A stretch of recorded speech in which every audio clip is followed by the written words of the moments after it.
Well, President Biden's younger brother, James Biden, will be appearing for a transcribed interview before the House Oversight and Judiciary Committees later today. Lawmakers expected to grill James about two separate, quote-unquote, loan repayment checks totaling $240,000 that he sent to Joe Biden directly in 2017 and in 2018. Here's House Judiciary Committee Chairman Jim Jordan, who joined me in the last hour. And he was involved in the pre-candidate stuff, the chapter that I call the money, the business, the brand. 20 different companies, over $20 million coming into Biden family members, all by selling access to the brand, as Devin Archer, Hunter Biden's business partner, told us.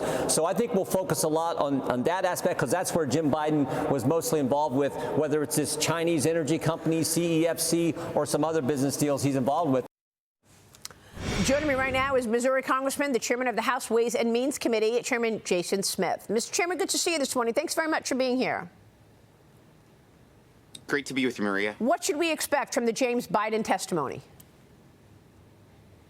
Well, hopefully we'll have a very cooperative witness, because we have a lot of questions before. As Jim Jordan just highlighted, we want the terms of the loan. What was the $240,000 that Joe Biden loaned James Biden? Was there interest paid? Because in President Biden's tax returns, it sure doesn't show that there's been any interest income. We also want to know all of the business dealings that were never asked. Never asked when the IRS whistleblowers highlighted that investigators was wanting to ask James Biden numerous questions that led to President Joe Biden, but high-ups in the Justice Department said you cannot ask any questions in regards to President Joe Biden. Yeah, I want to get your take on how they used the tactics for AmeriCorps and whether or not it was the same tactics. But right now we're looking on screen at this check that Sarah and James Biden Sr., James Biden sends to his brother Joe Biden. It's for $40,000, which of course is 10% of the overall $400,000, which came from China. Is that correct? That's exactly, it's a Chinese energy company that Joe Biden says that his son was not involved in. In fact, in 2020, in the presidential debate with Donald Trump, Joe Biden was asked a question if his son had received any money from the Chinese, and he said absolutely not.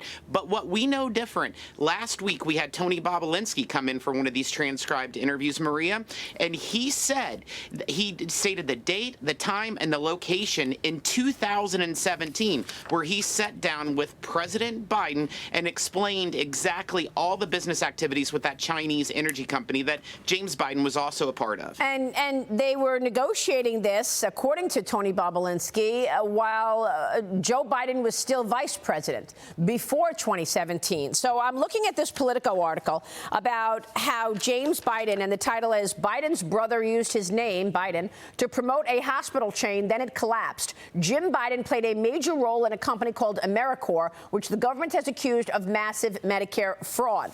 The piece goes on to really detail the way that the Bidens came up with the structure so that they could get paid. And Jim Biden spoke of plans to give his brother Joe equity in AmeriCorps. According to one AmeriCorps executive, they talked about installing him on the board of directors. According to a second, they also talked about Jim Biden offering to secure capital for investors from the Middle East, and they also talked about money up front.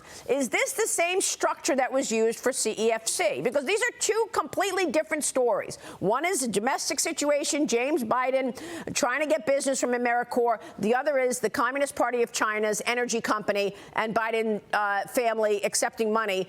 But the structures, are they exactly the same, the way they set these things up?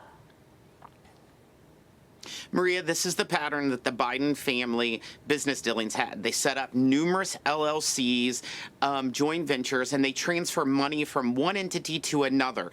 What's quite interesting is this $200,000 loan repayment to President Biden from James Biden.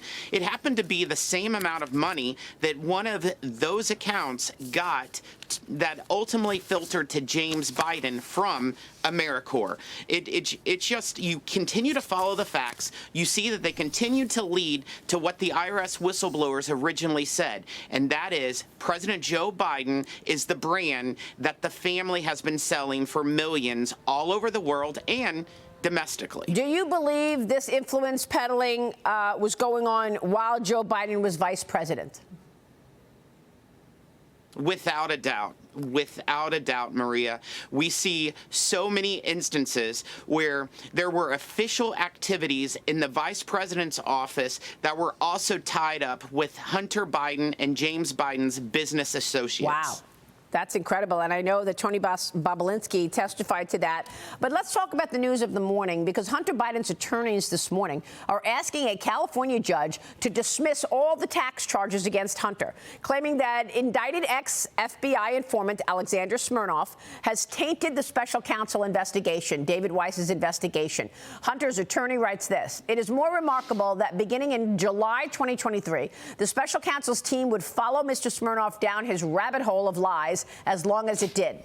Smirnov, of course, was indicted for allegedly lying to investigators about Hunter and Joe's business in Ukraine. He's been released from custody, but the Department of Justice now says he has extensive ties to Russia intelligence. Mr. Chairman, correct me if I'm wrong. This is the individual who said a Burisma executive told him, you got to give $5 million to one Biden and you got to give $5 million to the other Biden. And we need the Biden family to help protect this company. We've got to pay them off, the father and the son. What do you want to say about Smirnov? For months, we were told this is an incredibly trusted FBI source being paid six figures. Now, all of a sudden, he's indicted. Let me just say this, Maria. Those two IRS whistleblowers never got access to Smirnov's report. They never had that. And in their testimony and in their investigation, their research, they said that Hunter Biden should be charged with every one of the crimes that he's charged with in the California court. In fact, that should have been done years before. The only reason why Hunter Biden wasn't charged years before is because his last name is Biden, Maria. So, I mean, I'm just trying to understand how it's possible that you've got this person who's supposed to be a very important, trusted informant, that the government can turn around and indict him. How are you going to get more whistleblowers to actually tell you what they know if they're afraid that the DOJ is going to weaponize the agencies against them? Maria, the whistleblowers, especially the IRS whistleblowers, have claimed retaliation against them at the IRS. We've had more, Maria. We've had more whistleblowers come forward that has not been made public yet in the Ways and Means Committee. And I am afraid that these tactics by those lawyers and by several entities in the Democrat Party, that this only pushes the whistleblowers from not coming forward. But I'm thankful for the ones that have so far. The Political report that I mentioned about the AmeriCorps story details how James Biden once said Joe Biden was sitting right next to him during a healthcare pitch. I've got my brother, he's right next to me. This revelation mirrors the Hunter Biden infamous 2017 WhatsApp message, which was turned over to your committee by IRS whistleblowers. He warned that Chinese business associate that he better pay up because he's going to make sure that his father and everybody he knows remembers that he did not follow his direction, and I am sitting here with my father, he wrote in this WhatsApp message. So again, same pattern? Maria, it's exactly the same pattern, and it goes to show what Bobulinski and all the other, a lot of the other witnesses said. Bobulinski testified last week and said that Joe Biden was not just a participant, as the WhatsApp messages showed that the IRS whistleblowers highlighted, but he was an enabler in these business activities. That is what Tony Bobulinski testified last week in his transcribed deposition. So let me get your take on the evidence at hand, because, Mr. Chairman, you know that critics of this investigation have come back, and even your colleagues in Congress, Democrats like Dan Goldman, among others, Adam Schiff, they're basically saying, look, Joe Biden is clean. He has not had any involvement here. So can you lay out for us what you believe to be the most egregious evidence that you have that Joe Biden was aware and was participating in this influence peddling and potential money laundering and bribery scheme? Well, let's just say this, Maria. Joe Biden stood before the American people on numerous occasions saying that he knew nothing about his son's business dealings. We know that that's not true. He then went on and said that he wasn't involved in his son's business dealings. Based on WhatsApp messages, text messaging, and testimony, we know that that's not true. It continues to lead to him.